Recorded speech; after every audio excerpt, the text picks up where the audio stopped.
छात्रों, छठी कक्षा की हिंदी तासिका में आप सभी का स्वागत है।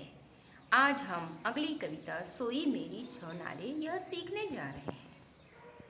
सोई मेरी छौनारे यह कविता लिखने वाले कवि हैं डॉक्टर श्री प्रसाद। इस कविता में कवि ने माँ की ममता से जो परिपूर्ण है वह पंक्तियाँ यहाँ पर लिखी हैं।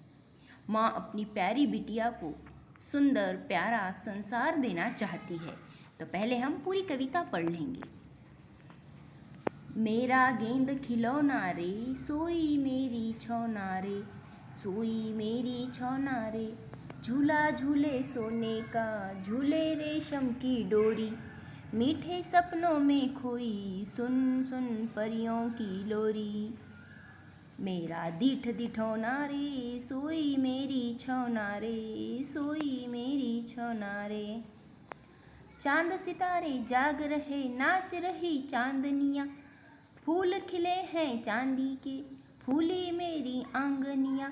मेरा दीठ दिठौना रे, सोई मेरी छौना रे, सोई मेरी छौना रे। मेरा सुख अनहोना रे, सोई मेरी छौना रे, गीत सुनाऊं सोए तू सोए ओ गाऊं मैं। मेरा दीठ दिठौना रे, सोई मेरी छौना रे, सोई मेरी छौना रे। जागे खेले रूठे तू, हंस हंस तुझे मनाऊं मैं, खिलौनों की दुनिया की सैर तुझे करवाऊं मैं। मेरी प्यारी सलोनी रे, सोई मेरी छौना रे, सोई मेरी छौना रे। तो देखिए, यह है इस कविता के कठिन शब्दार्थ। छौना यानी नन्हा सा बच्चा, दीठ यानी दृष्टि या नज़र, चांदनियाँ यानी चंद्रमा का प्रकाश, अनहोना यानी अद्भुत, लोरी बच्चों को सुलाने के लिए गाया जाने वाला गीत, दिठौना बच्चों को बुरी नज़र से बचाने के लिए उनके माथे पर या गाल पर लगाया जाने वाला काला टीका, आंगनिया यानी छोटा सा आंगन, सलोनी यानी सुंदर। तो चलिए हम पहले चार चार पंक्तियां करके इस कविता को समझेंगे। मेरा गेंद खिलौना रे, सोई मेरी छौना रे, झूला झूले सोने का, झूले रेशम की डोरी, मीठे सपनों में खोई, सुन सुन परियों की लोरी। मेरा दीठ दिठौना रे, सोई मेरी छौना रे। इन पंक्तियों में कवि कह रहे हैं कि जो माता है, जो माँ है, अपने बच्चे को जो सुला रही है छोटे से मेरी प्यारी बिटिया सोई हुई है, वह मीठे सपनों में खोई है। वह सपने में सोने से बने झूले में झूल रही है। गोल्ड का बना हुआ झूला जो है उसमें वो क्या कर रही है, झूल रही है। इस झूले में रेशम की डोरियां बंधी है। वह सपने में परियों से लोरी सुन रही है। छोटी सी बच्ची झूले में जो सो रही है वो अपने सपने में परियों से जो है लोरी सुन रही है। कवि कहते हैं उसकी माँ जो है मेरी प्यारी बिटिया सोई हुई है, ऐसे कहती है और वो कह रही है कि उसे मेरी नज़र ना लगे। नज़र ना लगने के लिए छोटे से बच्चों को जो है गाल पर या माथे पर काला सा टीका लगाया जाता है। इसलिए इस कविता में कवि ने भी जो छोटे बच्चे के लिए कहा है कि मेरी प्यारी बिटिया सोई हुई है, उसे मेरी नज़र ना लगे। इस कारण यानी कि दीठ दिठौना रे, सोई मेरी छौना रे, दीठ यानी दृष्टि, नज़र ना लगे, इसलिए उन्होंने क्या किया है, बच्चों को बुरी नज़र से बचने के लिए माथे पर टीका लगाया गया है। अगली पंक्तियाँ।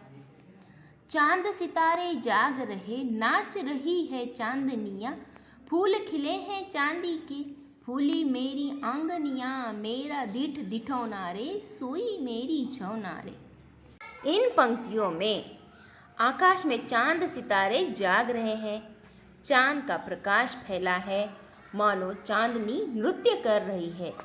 ऐसा लगता है मानो मेरे घर के आंगन में चांदी के फूल खिले हैं। मेरी प्यारी बिटिया सोई हुई है, उसे मेरी नज़र ना लगे। इस तरह से माँ जो है अपनी छोटी सी बच्ची को लोरी देकर सुला रही है। अगली पंक्तियाँ। मेरा सुख अनहो नारे, सोई मेरी छौ नारे, गीत सुनाऊं सोए तू सोए औ गाँव में, मेरा दीठ दिठो नारे, सोई मेरी छौ नारे। औ यानी और। अब इन पंक्तियों में कवि कहते हैं, जो माँ है वो कह रही है, मेरी प्यारी बिटिया सो रही है, मुझे ईश्वर ने अद्भुत सुख दिया है, मैं गीत गाऊं और तुम सुखपूर्वक सो। यानी कि जो बच्ची सो रही है, जो बच्चा नन्हा बच्चा सो रहा है, उसके कारण माता को बहुत सुख महसूस हो रहा है और वो कहती है कि मैं गीत गाती जाऊंगी और तुम जो है सुखपूर्वक सोते रहो, तुम सोती रहो और मैं गाती रहूं। मेरी प्यारी बिटिया सोई हुई है, उसे मेरी नज़र ना लगे। इस तरह से माँ जो है वो अपने बच्चे के बारे में सोच रही है। अगली पंक्तियाँ। जागे खेले रूठे तू, हंस हंस तुझे मनाऊं मैं, खिलौनों की दुनिया की सैर तुझे करवाऊं मैं, मेरी प्यारी सलोनी रे, सोई मेरी छौना रे, सोई मेरी छौना रे। इन पंक्तियों में कवि कहते हैं कि जब छोटा बच्चा जब जाग जाता है, कहती है माँ, तुम जब जागो तो खूब खेलो, तुम खेल खेल में मुझसे रूठो और मैं तुम्हें मनाऊं। जब छोटा सा बच्चा जो है रूठ जाता है तो उसे माँ मनाती है, समझाती है और कहती है, तुम्हें ऐसी दुनिया की सैर कराऊं जहाँ खिलौने ही खिलौने हों, तुम मेरी सुंदर प्यारी बिटिया हो, मेरी प्यारी बिटिया सोई हुई है, जगाने पर मैं उसे खिलौनों की दुनिया की सैर करवाऊंगी। इस तरह से इस कविता में माँ की ममता हमें दिखाई देती है। यहाँ कविता समाप्त हुई।